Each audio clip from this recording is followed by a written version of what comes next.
अर्जुनपुर नाम के एक गांव में सूरज नाम का एक आदमी रहता था। वो अपने माँ बाबा और पत्नी दीपा और 3 बच्चों के साथ रहता था। सूरज भोले बाबा का बहुत बड़ा भक्त था और वो हर रोज शिव जी के मंदिर जाता था। सूरज एक ट्रांसपोर्ट कंपनी में बतौर ट्रक ड्राइवर काम करता था। वो बहुत ही ईमानदार आदमी था, इसलिए उसका मालिक भी बहुत खुश रहता था। ये ले सूरज, तेरे इस महीने की तनख्वाह, और ऐसा ही काम करते रहना, बहुत अच्छा काम करता है तू। ये तो सब भोले बाबा की कृपा है। मैं कौन हूँ, ये सब मेरे भोले बाबा करते हैं। सूरज पैसे लेकर घर आ रहा होता है, लेकिन तभी तेज रफ्तार गाड़ी सामने से आ जाती है और वो गाड़ी उसे टक्कर मार के आगे बढ़ जाती है और सूरज वहीं सड़क पर पड़ा रहता है। डॉक्टर आता है और वो उसके परिवार से कहता है, अजय की हालत बहुत नाजुक है, उसके पैरों में कोई हरकत नहीं हो रही है। कुछ महीनों तक उसे यूं ही आराम करना होगा। किसी तरह की दौड़ भाग उसे करने की इजाजत नहीं है।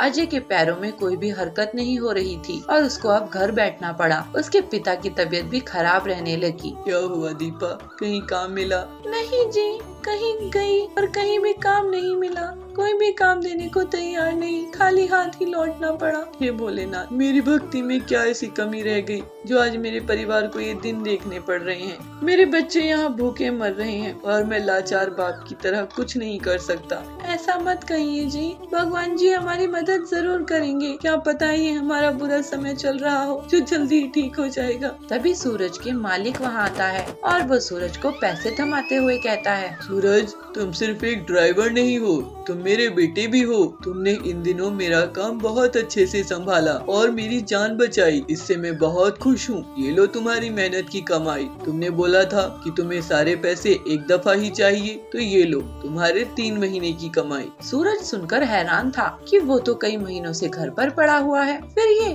तनख्वाह किस बात की? लेकिन मालिक, मैं तो कई महीनों से घर पर ही हूँ, मैं तो काम पर गया ही नहीं। फिर ये आप मुझे किस बात की तनख्वाह दे रहे हैं? क्या तुम काम पर नहीं गए? अरे क्या बात कर रहे हो सूरज, तुम 3 महीनों से मेरे पास काम कर रहे हो। हर सुबह आते हो, ट्रक लेकर जाते हो और जहाँ मैं कहता हूँ वहाँ गाड़ी तुम लेकर जाते हो। तुम ऐसे कैसे कह रहे हो कि तुम गाड़ी चलाने नहीं आते? तुम नहीं हो तो वो कौन था? सूरज और सेठ रामदास दोनों इस गुत्थी को सुलझा नहीं पा रहे थे कि वो कौन था। तब सूरज भगवान शिव से प्रार्थना करता है, हे देवों के देव महादेव, वो महान व्यक्ति कौन था जिसने मेरी इतनी मदद की? तभी शिव जी स्वयं प्रकट होते हैं और कहते हैं, मेरे भक्त सूरज, वो मैं ही था। मैं ही तुम्हारी जगह ड्राइवर बनकर काम कर रहा था, क्योंकि मैं जानता हूँ कि तुम किस तकलीफ से गुजर रहे हो, इसलिए मैंने इतनी तुम्हारी जगह काम किया। और मेरे पुत्र, अब तुम एकदम ठीक हो जाओगे, तुम्हें किसी प्रकार का दुख संताप नहीं रहेगा। ऐसा कहकर शिव जी अंतर ध्यान हो गए और उनके जाते ही सूरज एकदम ठीक हो गया और उसकी टूटी फूटी कुटिया महल में बदल गई और फिर कभी उसे किसी प्रकार का दुख नहीं रहा। पितापुर नाम के छोटे से गांव के जंगल में एक गरीब चिड़िया पीलू कपड़े डिजाइनिंग का काम करती थी। वो अपने ही घर से छोटा सा बुटीक चलाती थी, वहीं पे काम करती थी और वहीं पे रहती थी। पीलू जंगल में पहली कपड़ा डिजाइनर थी। ऐसे ही एक दिन हरी तोती पीलू के यहाँ पहुँचती है। पीलू, मुझे देखने के लिए लड़के वाले आने वाले हैं। अगर लड़के को मेरी ड्रेस पसंद आ गई और मेरी शादी पक्की हो गई तो मैं तुम्हें पैसे दूंगी, नहीं तो मैं तुम्हें पैसे नहीं दूंगी। लेकिन आप लड़के को पसंद आओगी कि नहीं, इसका मेरी ड्रेस से क्या लेना देना? बस मैंने कह दिया तो ये दिया, तुम मुझे ड्रेस दिखाओ। पीलू फिर दुखी मन से उसको ड्रेस दिखाती है और एक ड्रेस लेकर हरी तोती वहाँ से चली जाती है। ऐसे कैसे चलेगा, कोई मुझे पैसे ही नहीं देता है। यहाँ के लोग कब समझेंगे कि मैं एक बुटीक चलाती हूँ, फुटपाथ के कपड़े नहीं बेचती हूँ। हरी तोती को देखने के लिए लड़के वाले आते हैं। आपकी ड्रेस तो बहुत ही अच्छी है, लगता है किसी प्रीमियम बुटीक से ली है। आपको ये कलर भी बहुत सूट कर रहा है। लड़के की बात सुनकर हरी बहुत खुश होती है और उसका रिश्ता पक्का हो जाता है। उसके बाद वो पीलू के पास जाती है। पीलू जी, मेरी ड्रेस मेरे होने वाले पति को बहुत पसंद आई। तुम्हारा बहुत बहुत शुक्रिया, मैं इसकी पेमेंट करने के लिए आई हूँ। आपको बहुत बधाई हो हरी, और धन्यवाद कि आप मुझे पूरे पैसे देने के लिए आई हैं। इसके बाद पीलू बहुत सी और पक्षियों को ड्रेसेस देने लगी और सभी उसे थोड़े बहुत पैसे देने लगे। ऐसे ही कुछ दिन बीत जाते हैं। पीलू सोच में रहती है, पता नहीं कितने दिन और लगेंगे मेरी बुटीक को जमाने में। जो भी आती है मेरी तारीफ करती है, कपड़े की तारीफ करती है, लेकिन कोई भी पूरे पैसे नहीं देते हैं। फिर एक दिन एक फिल्म की शूटिंग के लिए जंगल में हीरोइन आती है। साथ ही डायरेक्टर और प्रोड्यूसर भी रहते हैं। शूटिंग के दिन उसकी ड्रेस में कॉफी गिर जाता है। वो बहुत नाराज हो जाती है। अरे ये ड्रेस खराब हो गई है, यहाँ आते ही अपशगुन हो गया है। कोई होगा क्या जो मेरी ड्रेस नहीं लाकर दे दे? क्या यहाँ पर कोई डिजाइनर बुटीक है? मैडम, इस गांव के जंगल में कौन सा बुटीक होगा? तभी वहाँ शूटिंग देखने आई पीलू हीरोइन को आवाज देकर कहती है, हीरोइन जी, मैं आपकी बहुत बड़ी फैन हूँ। मेरे यहाँ पर डिजाइनर बुटीक है, आप मेरे यहाँ चलिए, मैं आपके लिए बेहतरीन ड्रेस बनाऊंगी। फिर हीरोइन पीलू के बुटीक में जाती है और बहुत से ड्रेस ट्राई करती है। उसे 3 ड्रेसेस पसंद आते हैं। पीलू, लगता है मैं तुम्हारी दुकान में अगर और रुकी तो पूरी दुकान ही खरीद लूंगी। तुम कमाल की ड्रेस डिजाइनर हो। अच्छा सुनो, मैं शूटिंग के लिए जा रही हूँ, मैं तुमसे बाद में मिलूंगी। ये लो पैसे। नहीं मैडम, आप मेरे यहाँ आई है, आपको ये ड्रेसेस मेरी तरफ से गिफ्ट। फिर पीलू हीरोइन से पैसे नहीं लेती है, लेकिन हीरोइन अपनी शूट खत्म करके वापस आती है। पीलू, तुमको इस बुटीक से कितना कमाई हो जाता है इस गांव के जंगल में? यही कोई 5-10 हजार रुपए, ज्यादा नहीं मिलते हैं। अरे तुम जैसी टैलेंटेड ड्रेस डिजाइनर को इतनी कम इनकम? तुम मेरे साथ चलो, मैं तुम्हें महीने का 2 लाख रुपए दिलवा दूंगी। दूसरी हीरोइंस और अमीर बिजनेस कराने की लेडीज के लिए तुम ड्रेसेस डिजाइन करना, तुम बहुत जल्द ही करोड़पति बन जाओगी। पीलू ये सुनकर बहुत खुश होती है और अपने टैलेंट और मेहनत से वो बहुत जल्द ही बहुत तरक्की करती है और अब उसके पास बहुत सारी हीरोइंस का और अमीर घरानों की औरतों का ऑर्डर रहता है। पीलू बहुत अमीर हो जाती है, लेकिन उसे अपने गरीबी के दिन याद रहते हैं। वो हर हफ्ते गरीबों को मुफ्त में कपड़े दान दे देती थी। इस तरह से पीलू हंसी खुशी रहने लगती है। नंदन नगर के जंगल में पीलू अपने पति बंटी कबूतर के साथ रहती थी। बंटी मजदूर था और पीलू चाकी की दुकान चलाती थी। दोनों सीधे साधे गरीब थे, लेकिन दुर्गा जी की भक्ति में कोई कसर नहीं छोड़ते थे। दोनों पति पत्नी एक साथ दुर्गा जी की पूजा करते थे और उन्हें लाल चुनरी और अच्छे स्वादिष्ट फलों का भोग लगाते थे। एक दिन बंटी मजदूरी के लिए जाता है तो कालू ठेकेदार उसे कहता है, सुना बंटी, कल से मेरे पास काम पर नहीं आना, मैंने जेसीबी खरीद लिया है, अब से मुझे तुम मजदूर की जरूरत नहीं रहेगी। कालू ये सुनकर उदास हो जाता है। इधर पीलू की दुकान में उसका दुकान का मालिक आता है। पीलू, मैं ये दुकान बेच रहा हूँ, अब इस दुकान को तुम खाली कर दो। और पीलू की दुकान भी उससे छीन जाती है। बंटी जी, ये हमारे घर में कैसी मुसीबत आ गई है? मेरी दुकान बंद हो गई और आपका काम चला गया है, मुझे तो बहुत डर लग रहा है।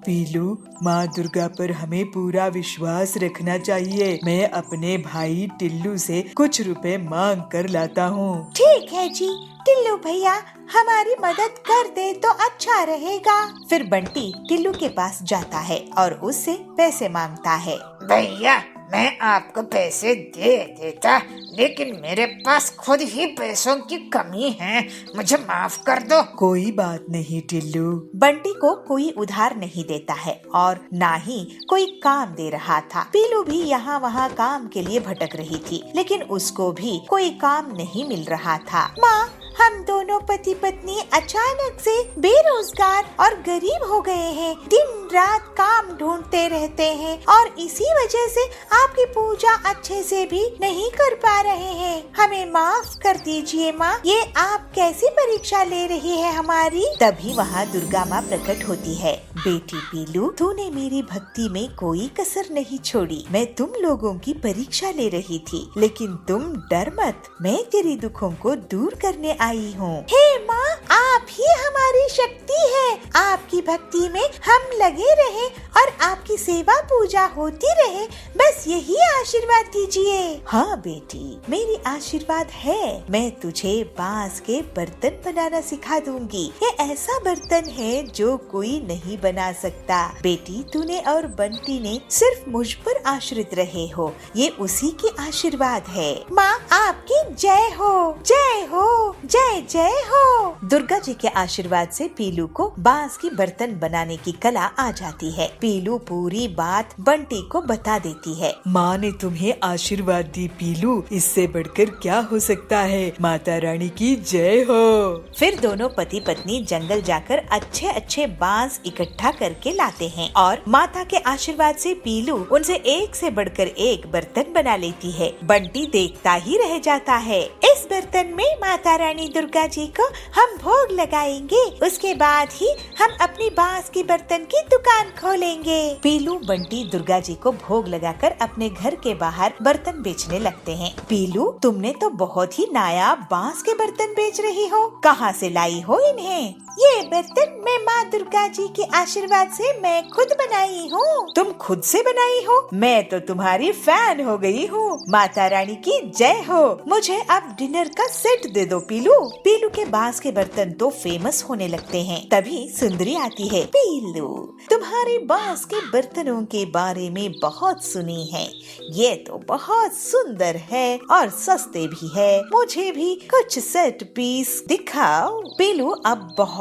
अच्छे से मुनाफा कमाने लगती है। अब दोनों पति पत्नी माता रानी की बहुत अच्छे से पूजा अर्चना और सेवा करते हैं और प्रसाद गरीबों में बांट देते थे। दोनों बहुत मेहनत और पूरी ईमानदारी से बांस के बर्तन बनाने और बेचने का काम करते थे और फिर माता रानी की सेवा पूजा करते हुए दोनों हंसी खुशी रहने लगते हैं।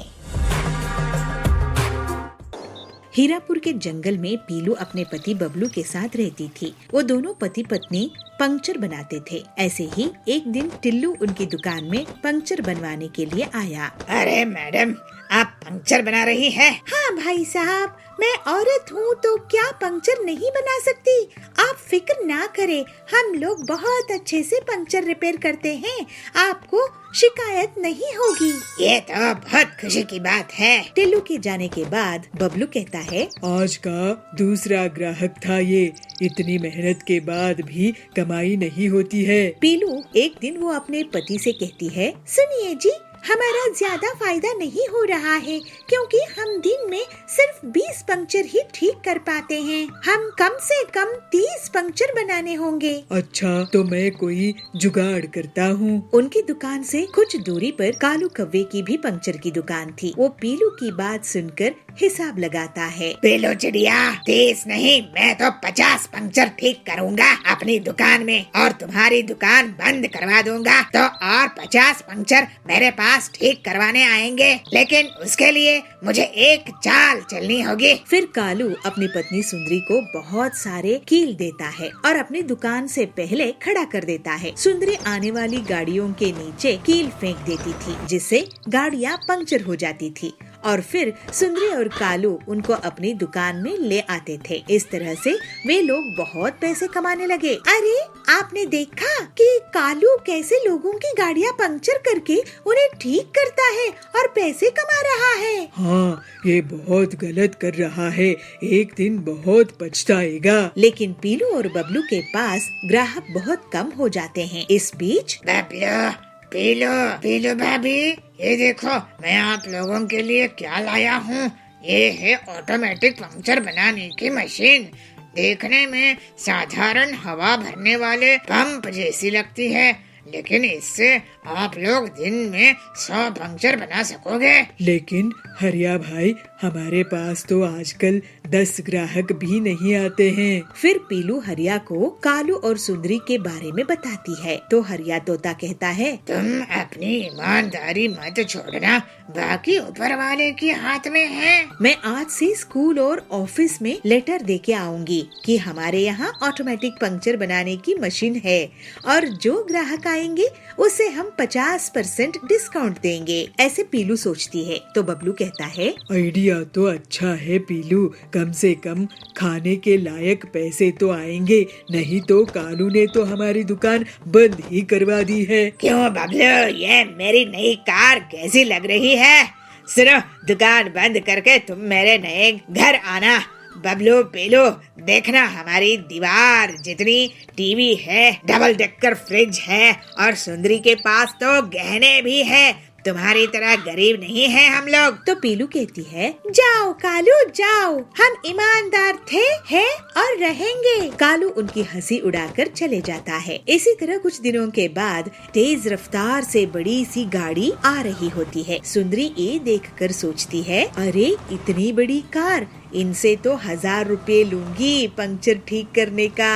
और वो कार के नीचे कील फेंक देती है। कार डगमगाते हुए रुक जाती है। जैसे ही कालू और सुंदरी उसके पास जाते हैं, उसके अंदर से डाकू निकलते हैं। मैंने देखा कि तूने हमारी गाड़ी की पंक्चर की थी। डाकुओं से चोरी, अभी हम तुम्हारा घर लूटेंगे। फिर वो डाकू कालू के घर से रुपये, गहने और फिर कालू की कार चुराकर भाग जाते हैं। हाय, हम लुट गए, बर्बाद हो गए। सारी चोरी की कमाई चोरी हो गई। अब आगे से कसम खाते हैं ऐसा नहीं करेंगे। कालू कसम खाता है। तो पीलू कहती है, हमारी दुकान बंद करने चले थे, खुद ही दुकान लूट बैठे।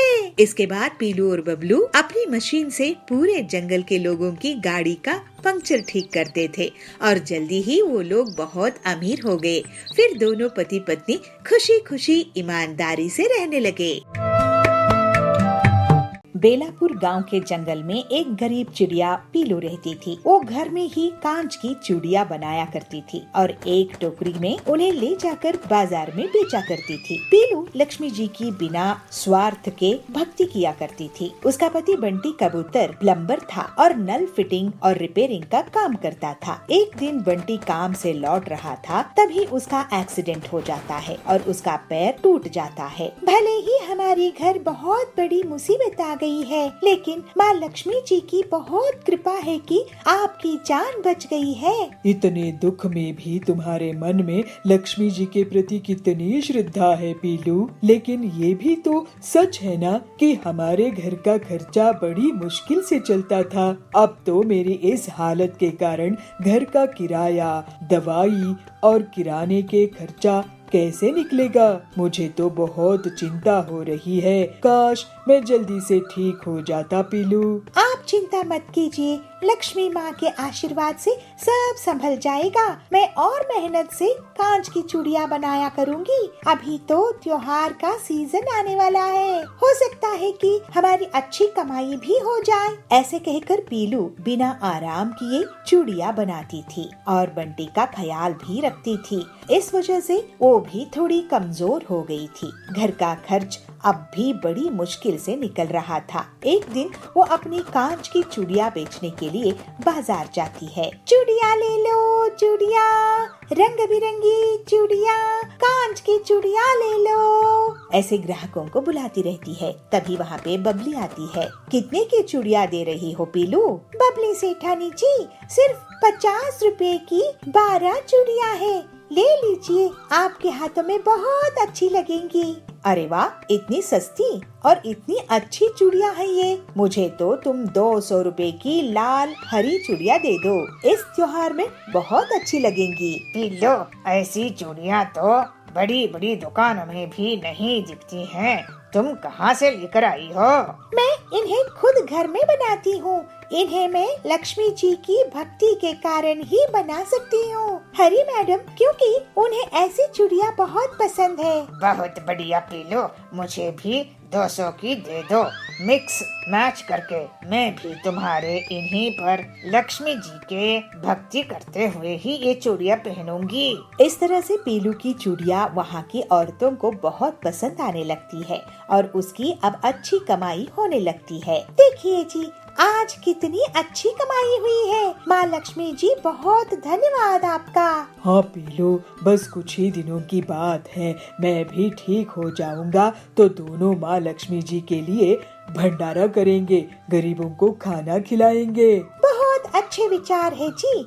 अब मैं माँ लक्ष्मी जी को उनकी पसंद की कमल की माला अर्पित करती हूँ और उन्हें शुद्ध घी के लड्डू भोग में लगाती हूँ। पीलू लक्ष्मी जी को कमल की माला और लड्डू अर्पित करती है, लेकिन वो नहीं जानती थी कि कालू कौवा पीलू की चूड़ियाँ बिकने से बहुत परेशान था। कालू कौवे की चूड़ियों की दुकान थी, लेकिन वो महंगी और खराब क्वालिटी की चूड़ियाँ बेचने लगा था। इसी वजह से उसकी दुकान में अब औरतें नहीं जाती थी। इस पीलू के कारण मेरी दुकान तो बहुत नुकसान हो रहा है, इसे यहाँ से भगाता हूँ। फिर वो पीलू के पास जाता है। ए पीलू, तू अब से यहाँ अपनी दुकान नहीं लगाएगी, यहाँ से भाग जा, नहीं तो मुझसे बुरा कोई नहीं होगा। लेकिन कालू भैया, मैं गरीब टोकरी में चूड़ियाँ बेचने वाली हूँ, इससे आपको क्या नुकसान हो रहा है? तेरे आने के बाद से मेरी दुकान में ग्राहक नहीं आ रहे हैं, यहाँ से भाग जा। तो वहाँ पे बबली पहुँचती है। आप पीलू को ऐसे नहीं भगा सकते कालू जी, हम आपकी दुकान से इसलिए चूड़ियाँ नहीं खरीदते हैं क्योंकि वो खराब क्वालिटी की महंगी है। आप पीलू को तंग मत करो और ये जोर जबरदस्ती बंद करो। कालू भीड़ इकट्ठा होता देखकर वहाँ से भाग जाता है। फिर वो घर जाकर सोचता है और रात में पीलू के घर की तरफ एक हथौड़ा लेकर जाता है। पीलू की पूरी कांच की चूड़ियों को मैं तोड़ कर रख दूंगा, बल्कि मैं तो उसके टूटे फूटे पत्तों को भी एक दो हाथ मार दूंगा, जिससे वो और टूट फूट जाएं। कालू चुपचाप पीलू के घर में घुस जाता है और देखता है कि दोनों पति पत्नी सो रहे हैं। वो हथौड़े से चूड़ियों को तोड़ने लगता है। कांच के फूटने की आवाज सुनकर पीलू और बंटी जग जाते हैं। कालू, तुम मेरे घर में कैसे घुस गए? तुमने मेरी सारी चूड़ियाँ तोड़ दी। कालू, तुम्हें मैं पुलिस के हवाले कर दूंगा। अरे जा, तू मेरा क्या बिगाड़ेगा, मैं तुझे तोड़ दूंगा। वो उसे मारने के लिए आगे बढ़ता है और उसी समय पीलू माँ लक्ष्मी जी का ध्यान करती है। अचानक से कालू हवा में गोल गोल घूमने लगता है और उसका हथौड़ा उसी पर गिर जाता है। तभी वो देखता है कि कांच की चूड़ियाँ जो उसने तोड़ी थी सब की सब फिर से जुड़ जाती है। ये क्या हो रहा है? मुझे माफ कर दो पीलू। कालू को पुलिस पकड़कर ले जाती है और सबके जाने के बाद पीलू को माँ लक्ष्मी जी के दर्शन होते हैं। माँ लक्ष्मी, आपकी जय हो, आपकी बहुत दया है माँ मेरे ऊपर। बेटी, तू इतनी गरीबी देखी लेकिन मेहनत करना और मेरी भक्ति करना नहीं भूली। मैं तुझे आशीर्वाद देती हूँ। अब से तेरी हर तकलीफ दूर हो जाएगी। फिर माँ लक्ष्मी वहाँ से अंतर्ध्यान हो जाती है और कुछ ही दिनों में आसपास के गांवों में भी पीलू की कांच की चूड़ियाँ खरीदने के लिए लोग आने लगते हैं। मुनाफा बेहद बढ़ जाता है। पैसे आने से पीलू अपने पति का बहुत अच्छे से इलाज करा लेती है और ठीक होने के बाद वो भी उसी काम में लग जाता है। फिर दोनों पति पत्नी लक्ष्मी जी के लिए भंडारा करवाते हैं। इस तरह से अब उनकी गरीबी दूर हो जाती है और वो हंसी खुशी रहने लगते हैं।